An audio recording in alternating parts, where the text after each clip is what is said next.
had 13 months actually to do it. But this is my second Father of the Bride speech this year. And after you do the first one, you assume the second one will be a lot easier, but it's actually harder because I ended up crying in the middle of the first one. And I didn't know how, I thought that was very unusual until today. I watched both of my sons-in-law cry up on the altar. But, yeah, before I go any further, I'd like to say thank you so much for being a part of their lives, and particularly the day-to-day. I'm just amazed how far some of y'all traveled. On Felipe's side, there are people who traveled from a different hemisphere. On Kim's side, there are people looking up the word hemisphere. It really means a lot. So, in working on this and trying to figure out what to say, and you're right, this will probably be 2 parts, and it'll probably be an hour and a half, but you challenged me. You said, Dad, you will not make me cry. And I found that interesting because never in my life have I tried to make any of y'all cry. But there's a good chance I will tonight, okay? But our bond has always been over laughter. Someone talk about Felipe. In every young man's life, he has one chance and one chance only to make a good first impression to his future in-laws. Guinness World Book of Records has researched this topic and found that the absolute worst first impression ever in history on this planet was by Felipe and us.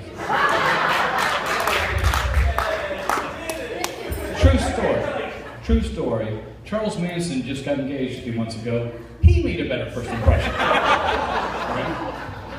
You've heard that we're from Virginia and that we don't have any clue where Shania Twain's from. And that's very important to us. A lot of us have our roots there, and it's made us who we are, so we're very proud of that heritage. Secondly, my wife and my daughters and most of her family are really devout Catholics, so that's very important. I am not Catholic, I am Baptist. However, I've lived with them for 30 years, so I'm now kind of sliding a little bit. I'm either a Baptist or a Baptist, or something like that, but I'm on the way. But we have the same belief in the Almighty, so that's kind of relevant. It's that strong sense of faith that's supported us when we first met Felipe. We were told he's come down and spent a couple days with us over the Christmas holiday, so on Christmas Eve, the doorbell rang. I opened the door. There's a sense of excitement in the air because none of us had met him before. What I saw was not what I expected. In the cool winter air, he was wearing a pair of shorts. These were what I referred to as his religious shorts because they were holy. On his feet were black flip-flops, which politely he kicked off as he walked into my house, displaying the bottom of his feet, which were darker than his flip-flops. On his leg, between his shorts and his flip-flops, was a mural tattooed, which always brings the mother-in-law right out, right? But none of that mattered. That's not what we focused on. What we focused on was his t-shirt. On his t-shirt, emblazoned in big letters, but only 2 words, it says, "Virginia sucks." I'm looking right at Wendy, because Wendy gave me permission to go after him tonight. So that had us just about. So I was the first one to gain my voice out of everybody going speechless, and I said, "How did you come to that conclusion?" He said, "Well," I said, "does it mean the University of Virginia that they suck? Because I'm all on board with that." But he says, "No, it's the entire state." So how much of it have you seen? He said, "Well, our Navy ship pulled into port in Norfolk, and I looked out the porthole." I'll need to say it. So over 1 acre worth, he decided to put that whole painted brush on the whole state, and they hated the whole thing. So that was the first thing we saw.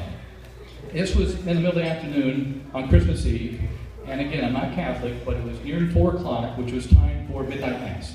And I still find that hysterical, and not a single Catholic class of that, but 4 o'clock, time for midnight mass.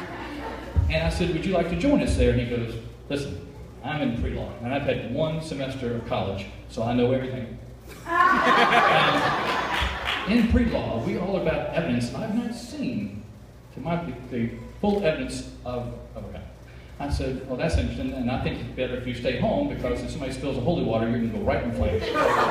So he did, and this was the lesson we learned that day, is before we left to go to church, we looked at Felipe and said, make yourself at home. Friends, never say that unless you're seeing what they live like at home. Okay? When we returned, the kitchen had been destroyed. The refrigerator door was hanging by one hinge. The light in the fridge was blinking an SOS right before it just went out altogether. Every particle of food in the kitchen was gone, including the ingredients for the dinner for 12 people that Lorna was making that night. Okay? And also in there was the styrofoam container from the Cheesecake Factory with Amy's name on it in big letters that he took. So that was our introduction to Felipe. I am excited to say that he's changed dramatically over these years. Okay? And it's really his personal growth that he's had. It's been fantastic. When we first were introduced to him, he was Gonzo for the first year. We thought it was like Madonna, with one word, Gonzo. And then after that, they introduced that his name was Felipe, and which our Southerners in the family had a little problem with. You're Felipe to Granny, and my dad just called you Flip. Along with the priest last night. Yes, the priest, Flip. So that's a lot easier. But we actually have a new name for you. We call you Fungus because you've grown on us. That was from your brother-in-law, by the way. It has been exciting to watch him because in the first time we met him, he's said all those bad things about Virginia, yet he ended up marrying the very flower of the state. And still out of respect to the priest today, I think he also married an angel too. Okay? So now I'd like to talk a little bit about this angel. 30 years ago, almost to the day, a young couple went into a hospital room in Richmond, Virginia. They had their first child. Right down the hall was a little waiting room, and two sets of grandparents were there, all excited. It wasn't turned out to be. When the child was born, there was a problem. It was first indicated by the fact that he did not cry. They rushed him from the room. They rushed him from the hospital to a different hospital. He never even saw his grandparents, and he passed away 8 days later. So in that devastation, Lorna and I learned a lot about the love of family, the love of friends. It was incredibly supporting. Matter of fact, there's a good friend here tonight who every year for the last 30 years has sent us a birthday card on his birthday to let us know that she remembers. 13 months later, we go back. The same couple goes back to the same hospital, to the same living room, same doctor, and right down the hall in the same waiting room with the same 4 grandparents. The only thing different was the excitement was not quite there. I know for me, it was a fear and trepidation that history would repeat itself. And it took away some. It was kind of a defensive mechanism, I guess.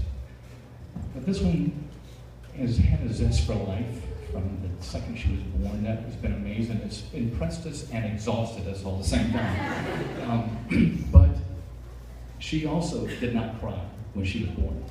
She came out talking. And she hasn't stopped. Every home movie we have of the first 6 years of her life, all you hear is, Kim, please be quiet. Please. Yeah, you can't. When she was in high school, she was the mascot of the Mighty Cougars. Right? They had the full costume with the big head, they put on everything, and I was there when the teacher put it on her, and she said, all right, now the mascot cannot talk. Kim took off and said, I'm done. Yeah. Their birth, however, was not without a little bit of controversy. And that is, there's alleged that her mother looked the doctor right in the eye and says, if this child has red hair, put it back, it's not done cooking. She says she didn't say it. I say she did say it. I asked the jury here today that there's 2 witnesses, and of those, one was under heavy sedation, and the other one was giving birth. You decide who you want to believe. And it didn't matter anyway, because she wasn't born with red hair. She was born with bright orange hair that stuck right out the side of her head, okay? On both sides.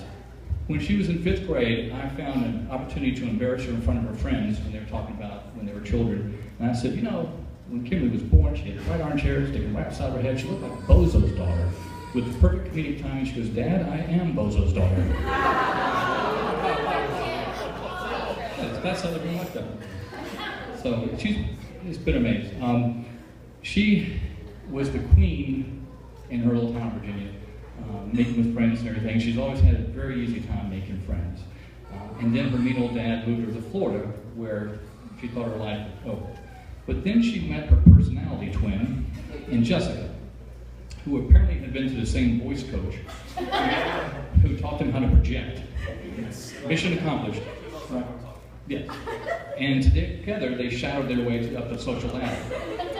Kim was very much into the whole social scene. I wanted her to have some type of athletic side to her, and so I said, why don't you go run track? Because she also had my coordination, so I didn't want her to do anything really dangerous. So just run around the track. So they made her a pole vaulter.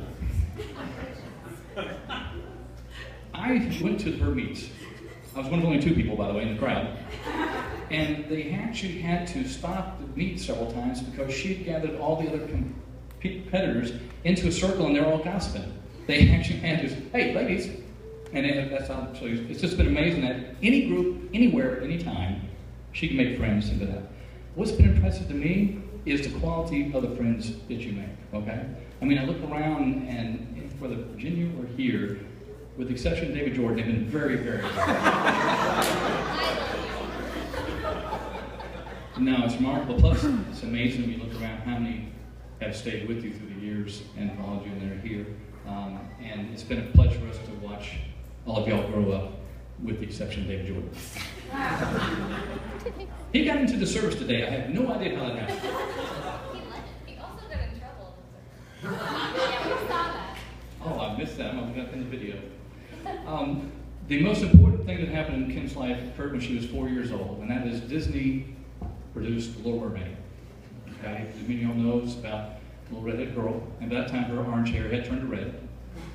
And she lived the part. Every day she played that little VHS tape about 1,000 times. And I remember I had a lazy boy chair, and it was gray like the rock in the movie that Ariel would jump up on and over her songs, and little Kimberly would sprang up on that chair just like she did. She lived that part. And a few years later, they Disney put another movie out with Elizabeth Princess, and Kimberly was that princess, and right on down the line. You look at you wearing the ears tonight, and that's why it became a whole thing. Well, for a dad, and particularly going through the issue I had with the first child, I was a little bit overprotective. And I thought that even though Disney was great, that there were bad times that come. And so I kept telling her, real life is not always like Disney. And so she decided to run for president of her elementary school. And she was at a real disadvantage because we lived on a dead end street that was isolated from the rest of the communities where everybody had their neighbors right next to them in the classroom. And I told her, I said, life is not like Disney. There's not always a happy ending to every story. So I wanted to kind of prepare her in case it didn't come out like she expected. And I ate those words, but she came back and went on a landslide. A few years later, she decided she's going to middle school and she wanted to be a cheerleader. And I looked at her because she was that tall, all the other cheerleaders were that tall, all the other cheerleaders were African American and about 2 years older than her, and there was a little redheaded girl, okay? I said, life is not like Disney, underdogs don't always win. When the selections were made, there were 11 African American girls and a little redhead on that team. And we have the best video of Kim doing those hip-hop cheers. It was awesome. They looked over her. She's been absolutely amazing. And so all through her life, I said, just worried that you would take it too far and be unprepared when something bad happened. Well, a little while ago, something bad did happen. And you lost Dylan. And you were so amazing after that. And a little touchy note you put in the program is pure Kimberly. So that's pretty amazing. So telling you real life is not like Disney, shame on me. Because here we are tonight celebrating basically the Little Mermaid. So we've got a little redheaded girl, just like the Little Mermaid, who married a sailor, just like the Little Mermaid. And the Little Mermaid, there's Sebastian, the wise.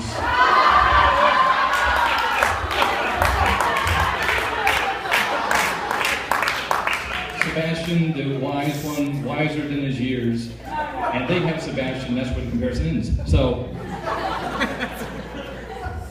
also, there is a villain in Little Mermaid. What's her name? Ursula. And the lady I wrote the big check to,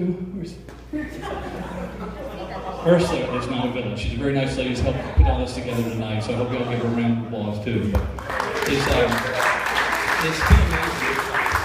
Life is like Disney if you just let it. But the optimism these two, I dare anybody who's known Kimberly to close their eyes right now and think of her with that smile on her face.